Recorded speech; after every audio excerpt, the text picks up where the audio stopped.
Je m'appelle Antoine Miglioretti, j'ai 39 ans, je suis comédien improvisateur. Je travaille pour différentes compagnies tourangelles et notamment pour la Ligue d'improvisation de Touraine, avec laquelle on fait des matchs d'impro et différents spectacles qui utilisent l'impro.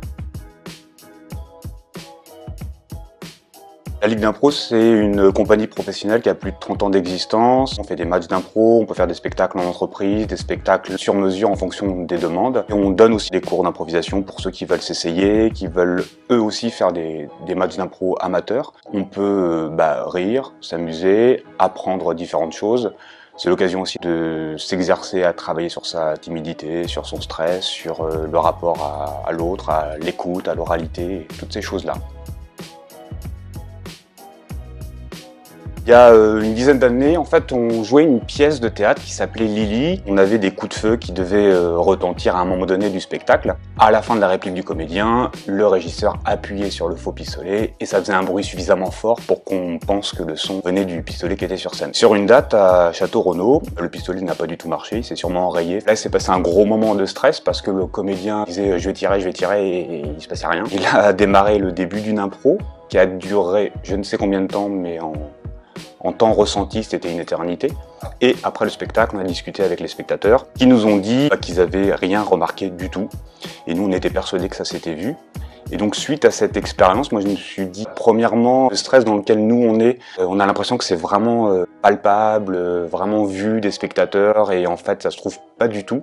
Et puis l'autre leçon, c'est de me dire que sur le moment, on se dit qu'est-ce qui va se passer et on arrive à trouver des manières de s'en sortir pour gérer une situation catastrophique.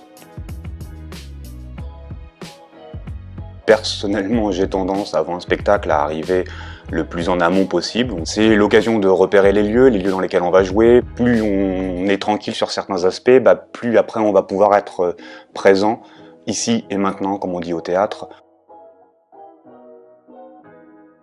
Un comédien répète son texte, sa pièce, pour être prêt. En impro, on répète pas, parce qu'on fait toujours quelque chose de différent.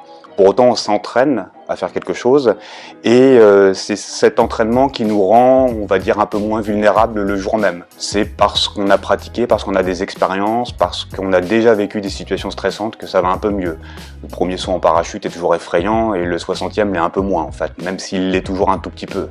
Donc plus on s'entraîne, plus on a des chances de maîtriser son stress, de cohabiter avec. Parce que ça n'enlève pas forcément le stress, ça permet juste de l'accepter. Vivre les choses en amont de façon positive. C'est-à-dire de se projeter dans la situation où on va vraiment se dire ça va bien se passer.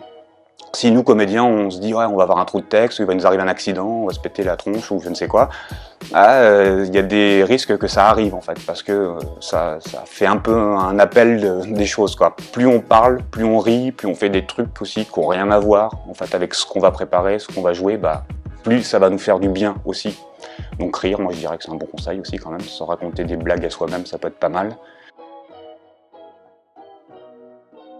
Quand on a une situation stressante, qu'elle soit théâtrale, qu'elle soit un rapport à l'oral, un examen, un concours, je ne sais quoi en fait, c'est aussi un rôle qu'on peut emprunter à ce moment-là. C'est une posture, c'est une attitude qui nous protège. Ça nous permet de ne pas être nous, c'est pas notre intime, c'est pas notre privé, c'est juste une attitude qui nous fait nous dire ok, c'est pas moi, c'est la posture, c'est le rôle, c'est le personnage, c'est tout ça.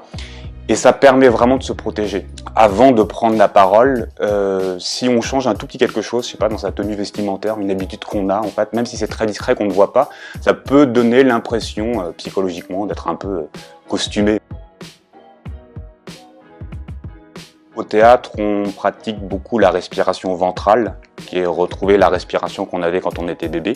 C'est l'idée quand même que notre respiration vienne un peu plus du ventre et un peu moins de la partie thoracique. Ça va nous permettre de gagner en énergie, de maîtriser son stress, de gagner en volume, de gagner en sérénité.